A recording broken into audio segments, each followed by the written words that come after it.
T-minus 1 minute.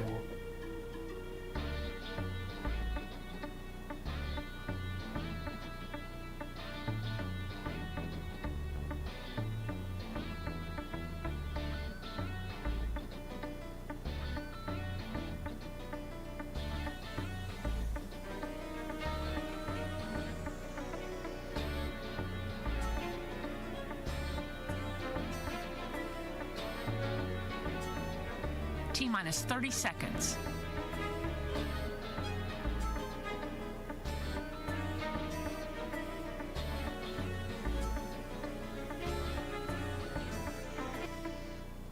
We are go for launch.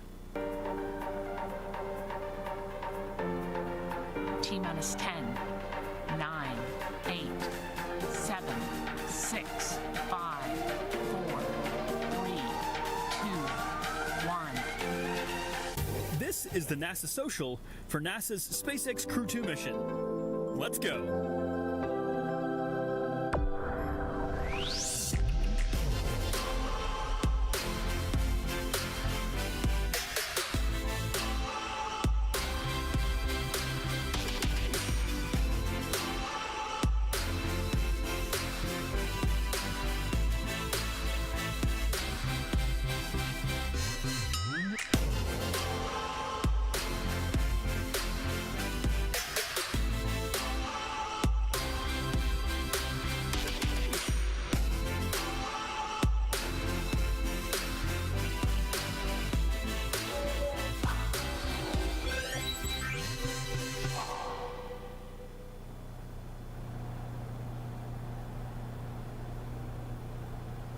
Hi everyone, welcome to the Crew-2 Virtual NASA Social. I'm Kristen Leva with NASA's Launch Services Program, and we are so excited for y'all to be here with us today. We have a really exciting show in store for you all with some guests from Commercial Crew Program, the Space Force's Detachment 3 team, and even a NASA astronaut.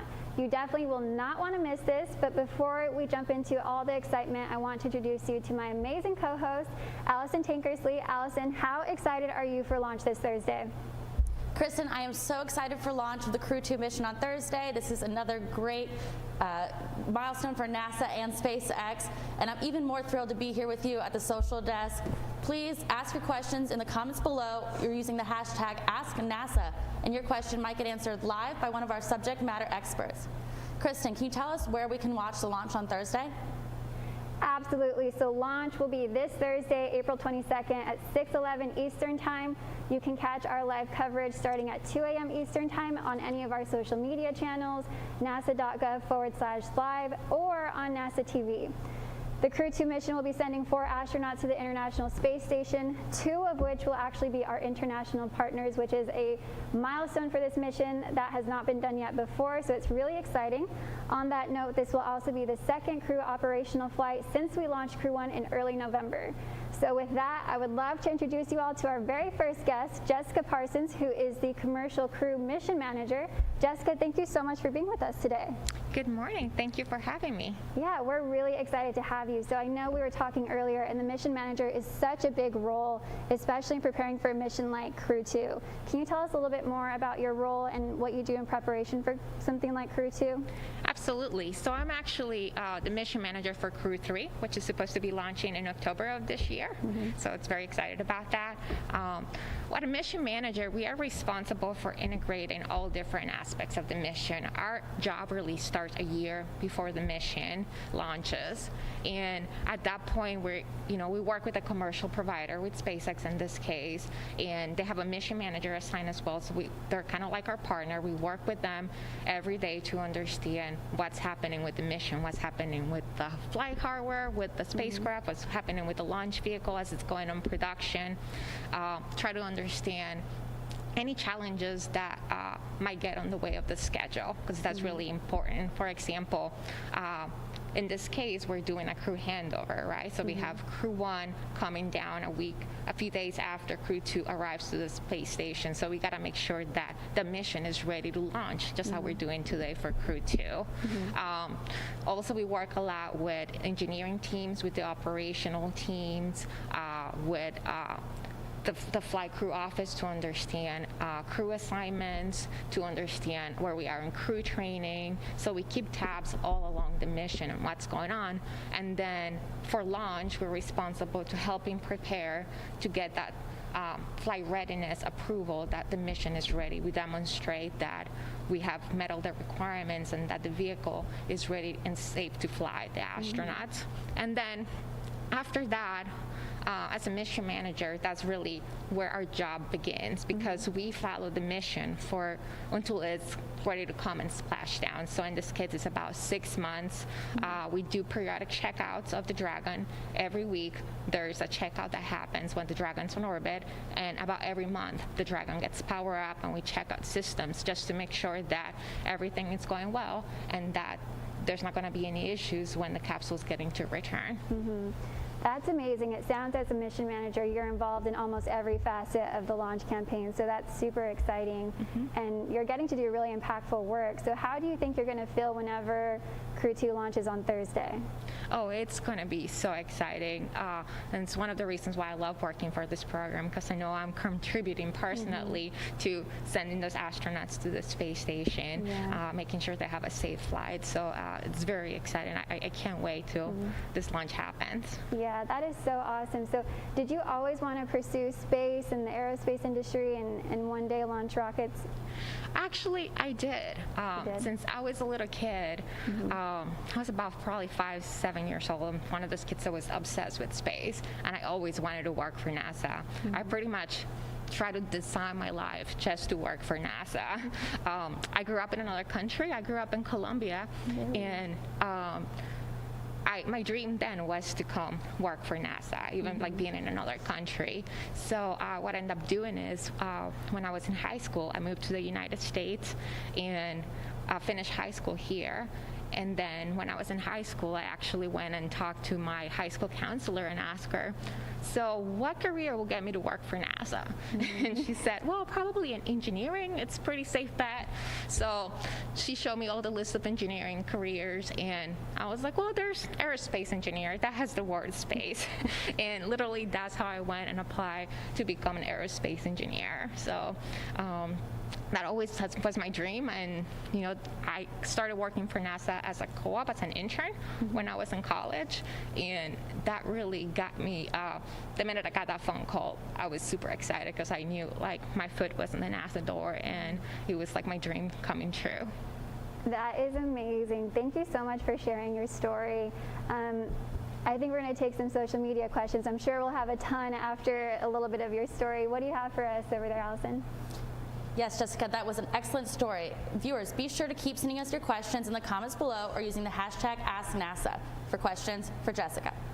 Jessica, can you tell us a little bit more? This is a very exciting role. What is it that you're most looking forward to with the Crew-2 launch? What I'm mostly looking forward to is definitely the launch, and the moment that we see that door open, the hatch open in ISS, knowing that the crew has made it safe to the International Space Station. And where will you be watching the launch from? I'll be at the Johnson Space Center in Houston. Part of my job is to monitor the mission from there. So we have a control room where we monitor, and I will be watching the launch from there, and I'll be alternating shifts with other of my teammates, and I'll be there all the way through we dock, and then the Dragon capsules actually power off.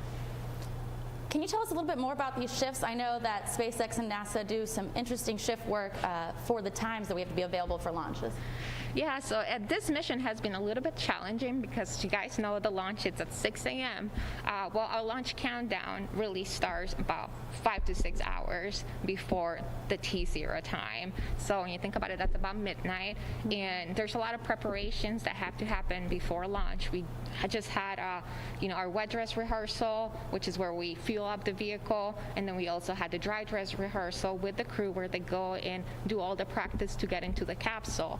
And all these events were in this time frame. So it's been a little bit hard on the team, as we have to adjust from our normal day lives, working during the day, to now a shift at night, and that shift continues all the way through launch. So it's part of the role, part of dealing with different launch times. Yeah. Definitely one of the many exciting things about working at NASA. And we do have a viewer whose daughter is in the 6th grade and interested in working at NASA. What advice do you have for her? I would say the advice I always give people is follow your dream, because I think as long as you work hard and you have passion for what you want to do, I think you can achieve that. I think that I can relate that to my life story. I mean, I didn't even speak English when I moved to the United States, and because what I wanted to do was to really work for NASA, I taught myself English in a couple of years, and I'm here today. And all of that was done by my self-driven attitude that I could do it, and I really wanted to do that. So I think as long as she's motivated, she wants to work for NASA, just study hard and you will get there. That's such an inspiring story. Can you tell us a little bit about how, after getting your degree, getting your job at NASA, how did you fall into this role? Well, I've been with NASA for almost 20 years, and I've had a lot of different roles. I cannot say I wanted to be a mission manager when I grew up. That's never what I imagined I wanted to do, but I did wanted to have an exciting and inspiring job, and I think I'm here today, but I also had many other roles previously in my career. Funny enough, I started working in the International Space Station program here at Kennedy Space Center.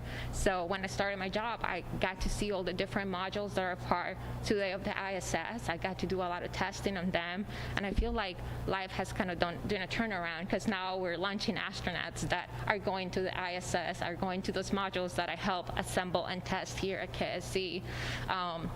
So at NASA, there's a lot of different opportunities. I've never been afraid of taking different roles. I had many roles in my career. I almost feel like I shift to something different every 2 to 3 years, but it's also part of growing as an individual. I feel like whenever I take on something different, I grow and I learn about that. And to me, that's really important, and it helps me where I am today.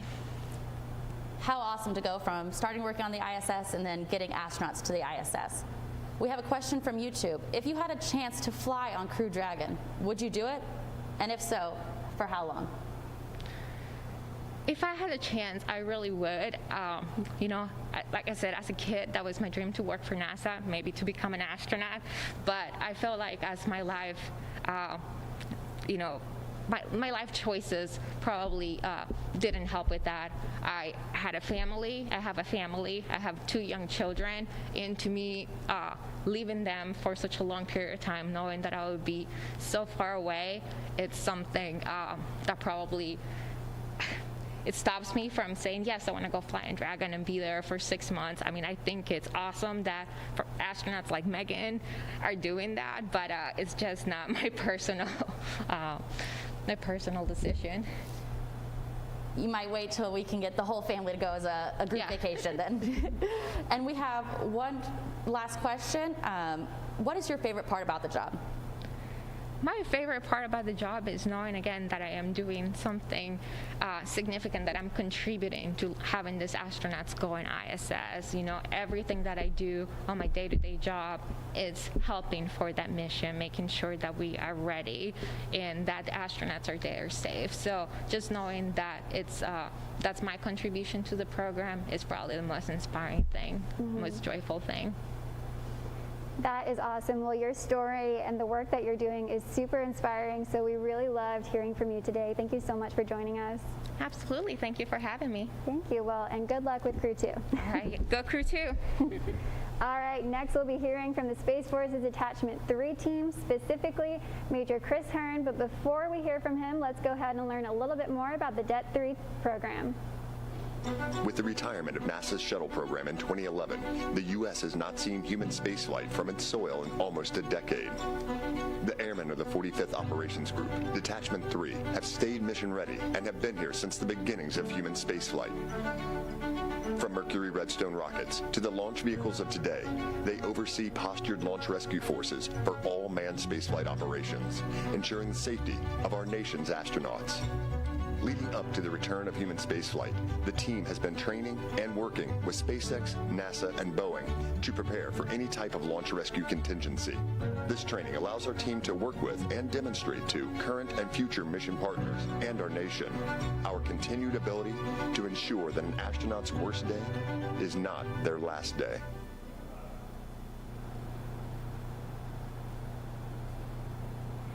Wow, what an amazing video. It really highlights what a critical role Detachment 3 plays in a launch like Crew-2. And with us today, I actually have Major Chris Hearne, who can speak to that a little bit. Major Chris Hearne, thank you so much for being with us today. We're really excited to have you. Thank you so much for having me. Awesome. So after that video, I mean, that is a really specialized team. Can you tell us a little bit more about the Detachment 3 team and what your role is within the team? Yes, ma'am. So we're a dual-headed organization. So for our service port, we organize, train, and equip the DoD to support the 3 NASA human spaceflight programs. And then day of mission, we actually run the operations center prepared to respond should our assistance be required. Mm-hmm.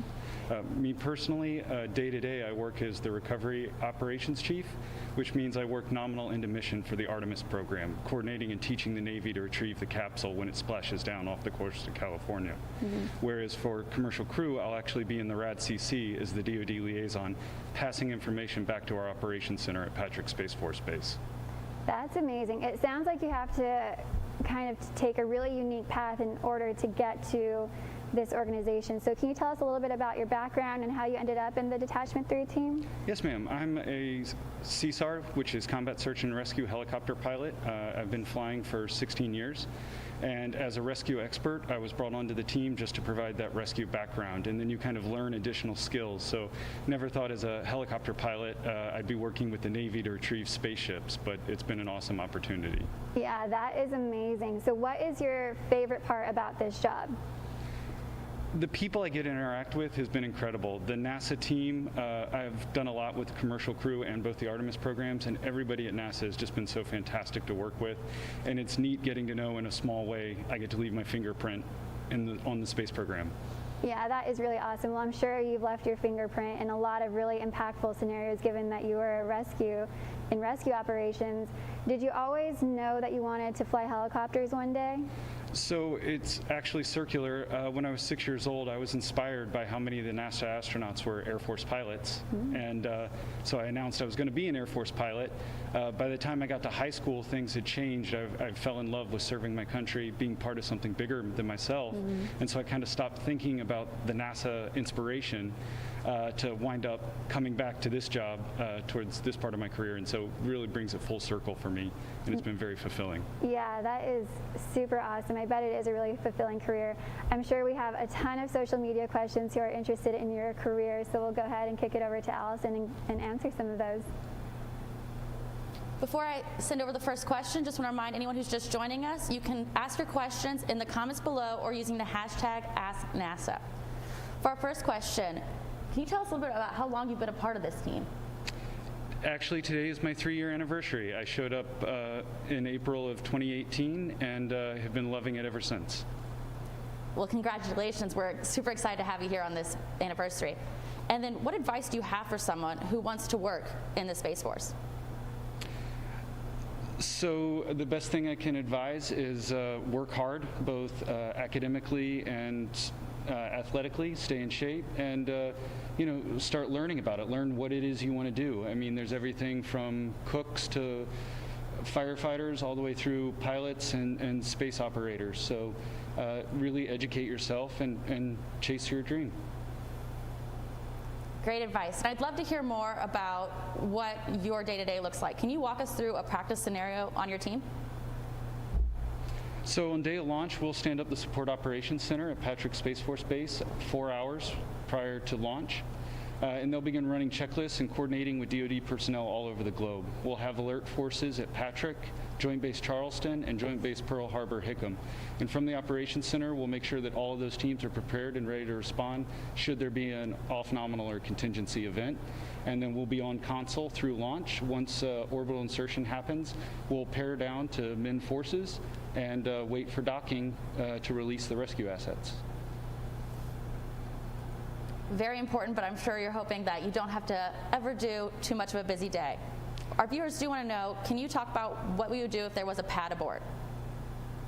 So part of the rescue alert posture is a team of Air Force pararescuemen and a combat rescue officer stationed at Patrick with 2 HH-60 helicopters and 2 HC-130Js. And should a pad abort happen, we will alert them. They will take off and hold outside the range once it is declared safe. They will continue in, and the pararescuemen will either jump from the C-130 or helocast from the helicopters. They will assist the astronauts, extract them, and then the helicopters will come, pull them out of the life raft, and take them to the nearest medical facility. Very important job. How often do you guys train for these scenarios? So we train constantly. It just depends on the level. We do what we call a full mission profile for CCP every 18 months, but we do smaller rehearsals such as tabletop exercises and command and control exercises almost monthly. And YouTube Ask NASA wants to know, what do you like most about your job? Again, very similar to the question before, I love the people I get to interact with. On the NASA side, on the DoD side, it's just an incredible team of people working to make these amazing things happen for our country and continue the space program. Mm-hmm. And viewers want to know, where will you be stationed specifically during launch? So during the launch, I'll be in the RADCC on Kennedy Space Center, and I'll be liaising between NASA and then back to our Support Operations Center at Patrick Space Force Base. Awesome. And can you tell us a little bit more about the Detachment 3 motto? What is it and what does it mean? The Air Force rescue model is these things we do that others may live, and it's applicable in Detachment 3 because very similar, it's all about saving lives. And it's trying to make sure that somebody's worst day isn't their last day. And so we pull that mindset from rescue into the Human Spaceflight Support Office. And as you said, we hope our services are never needed, but if they are, we want to make sure they're perfect. Sounds like a good motto to me. That is all the questions we have from social. Thank you so much for joining us. Thank you, ma'am. Yes, thank you, Major Hearne. You are doing really impactful work, and we appreciate you and all that you do for NASA. Thank you, ma'am. Thank you. All right, next up we're going to be hearing from our NASA astronaut Tracy Caldwell Dyson, who has logged more than 188 days in space and over 22 hours in spacewalk. This is something you don't want to miss, but before she joins us, let's check out this awesome Crew-2 video.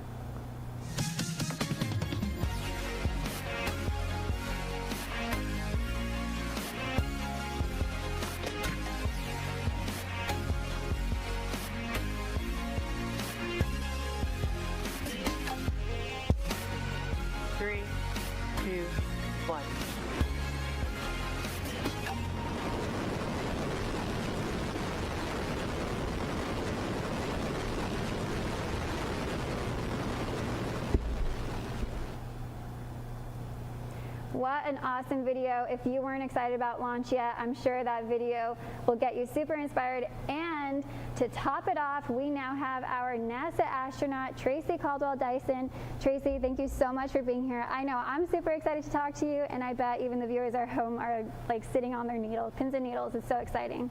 Thank you. It's a pleasure to be here, and I'm just as excited as all of you. So awesome. So I think everyone's probably dying to know, what made you decide to pursue the astronaut route? That is so amazing.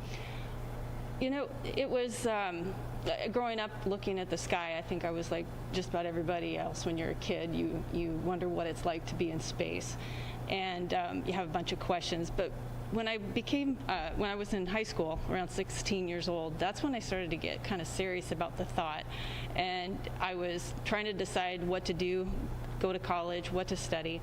And it was at the same time that NASA was really excited about this mission to take a teacher in space. And it was the Challenger mission with Krista McAuliffe. And before that, I hadn't really thought about becoming an astronaut because I didn't know any astronauts. They were just test pilots, and I didn't know any. But my goodness, how many teachers do we interface with on a daily basis when we're that age? And so it really resonated with me. And at that point, that's when I started to look into the astronaut corps and find out what was this job all about. And the more I discovered about what they did, the more I discovered it matched a lot of the things I enjoyed doing. And so it was at that point I started to pursue it.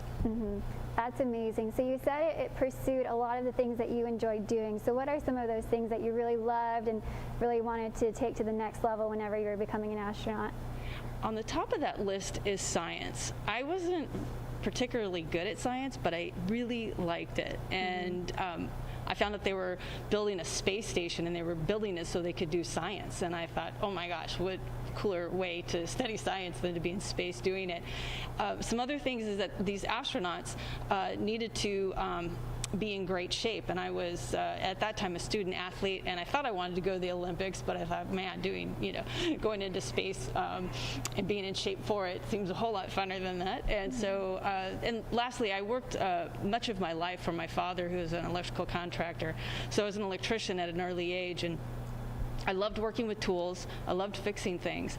And when I found out that this space station was going to require spacewalks, which is basically construction in space, I was like, I'm totally qualified for that. So those are some of the things. That is so amazing. I love hearing your story. Can you tell us, what advice would you give to someone who maybe wants to follow in your footsteps one day? Oh, I would say create your own. I think the most important thing that any young person can do is to discover what it is they enjoy doing. And I know that sounds really simple, but I think so often when you're young, you look to other people to guide you or to give you inspiration. And you may overlook some of the things that really you're good at and you enjoy, and there's meaning in that. And the more you enjoy what you're doing, the better you comes out. And so my advice to anyone wanting to pursue a career, especially as an astronaut, is to pursue those things that you enjoy doing and pursue them with all your heart. And the more of you put in it, the better you comes out. And who knows where it's going to lead you. Yeah, that is so awesome. What an inspirational and impactful career you've had, and that's great advice too. What would you say has been your favorite moment throughout your career so far? Oh, is there? I don't have one single favorite moment, because there are so many that this career has afforded me. I would say, though, the most memorable part of the work I've done is nothing that I have done. It has been riding on a rocket that other people designed and other people manufactured and other people controlled to get me to space, and to go into an environment that is so unwelcoming to human beings, and to be in a shirt sleeve looking out a window and gazing at this extraordinary planet and seeing God's creation. That will stick with me for the rest of my life, and I feel like I did very little to accomplish that. Well, I don't know, but I do bet that is a remarkable view that many don't get to see, so that's really incredible. I loved hearing that, and I'm sure our viewers at home do too. I think we'll go ahead and kick it over to some social media questions. I think everyone's pretty excited to meet you and hear what else you have to say. Cool, looking forward to it. Tracy, once you decided you had the qualifications, what was the process like to become an astronaut? Well, the first step is filling out an application. Whether it's typing a piece of paper back when I applied or going online, it starts there, and then there are several phases of the process of selection whereby you're either going through medical exams, psychological exams, interviews, and then demonstrations of your skill. And you pass through each one of these gates, if you will, or phases, to then be selected. That's not the end of it. Then you continue on once you're selected with further instruction and evaluation and training in order to then pass through your candidacy and become a full-fledged astronaut. So we'll fast forward. You're now an astronaut. You're on your first flight. What is the best description of how it feels to be in space?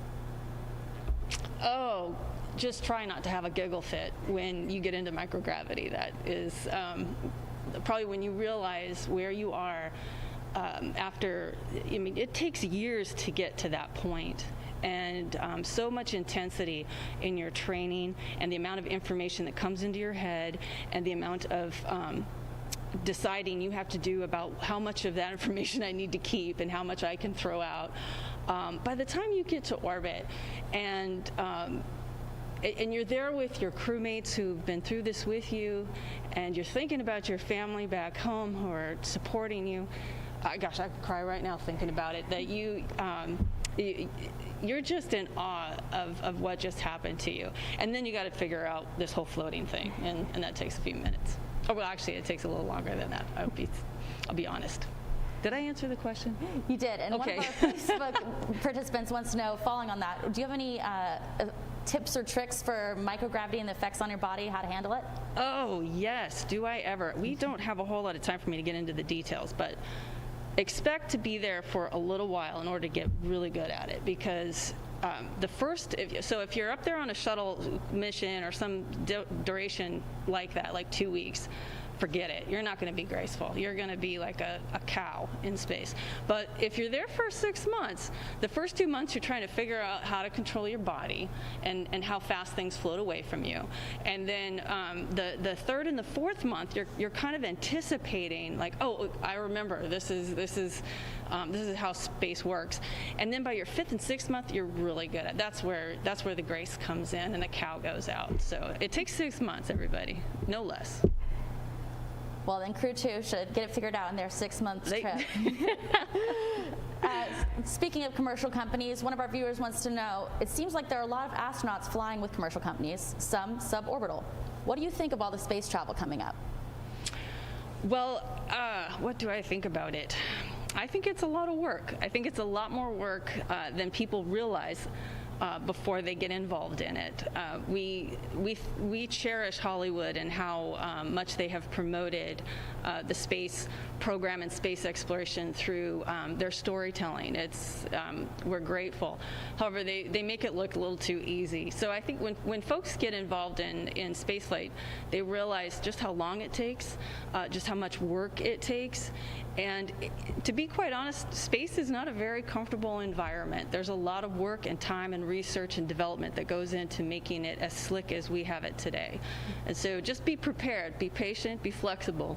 That's my best advice. I think that's great advice. And one of our viewers wants to know, what's the most unexpected or surprising thing you've done as a part of your official astronaut duties?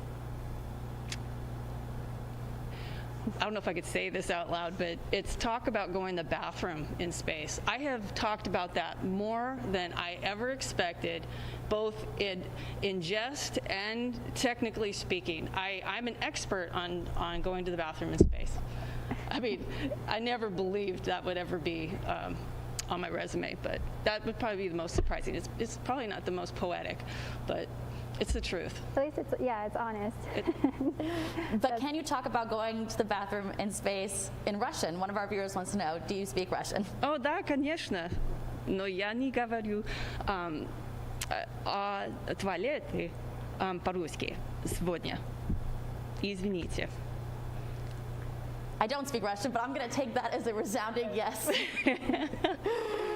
And we also have a viewer, hello from Greenland. My 9-year-old son is very interested in space and astronauts. Is it fun to be on the International Space Station? Yes. It's fun, and again, it's a lot of work, you guys. We are constantly working and always got our hands on something, our head in a rack, but it is fun to be there with your friends, and your fellow astronauts are your friends, your fellow crewmates. Because they're going through the same thing you're going through. It's fun when you get to connect with family and friends back home and share the experience with them. It's fun to honestly flip around and have that become kind of normal in your life for 6 months. Mm-hmm. And there's nothing that takes the place of looking out the window and gazing at this beautiful planet. Mm. I bet. And we are going to switch gears a little bit of looking up to the sky from Earth. We have a message that says, Tracy, my daughter and I just got a telescope. Do you enjoy just looking at the stars? And if so, what is your favorite constellation to spot?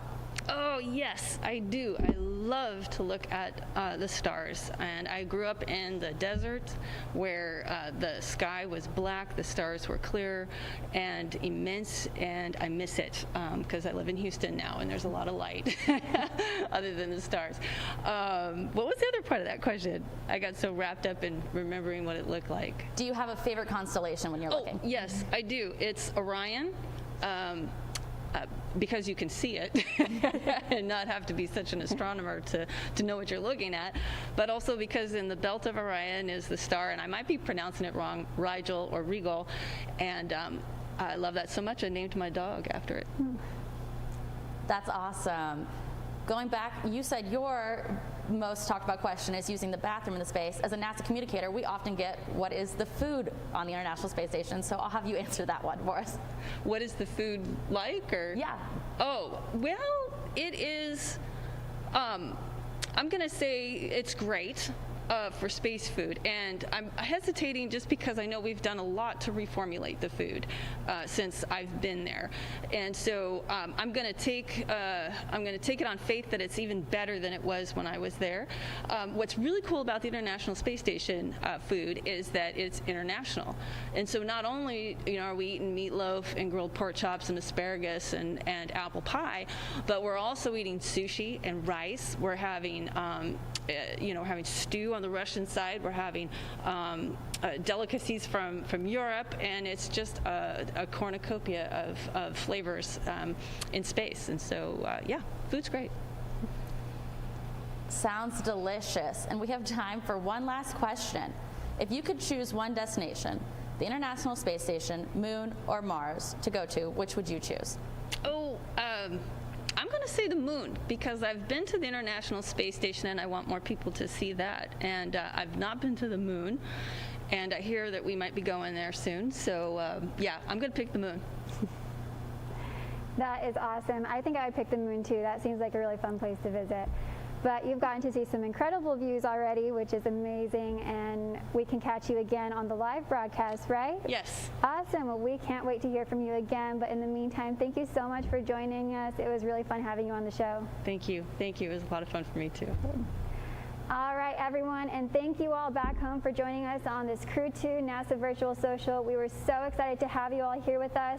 You can check us out again tomorrow during our Countdown Clock show starting at 9:15 a.m. Eastern Time.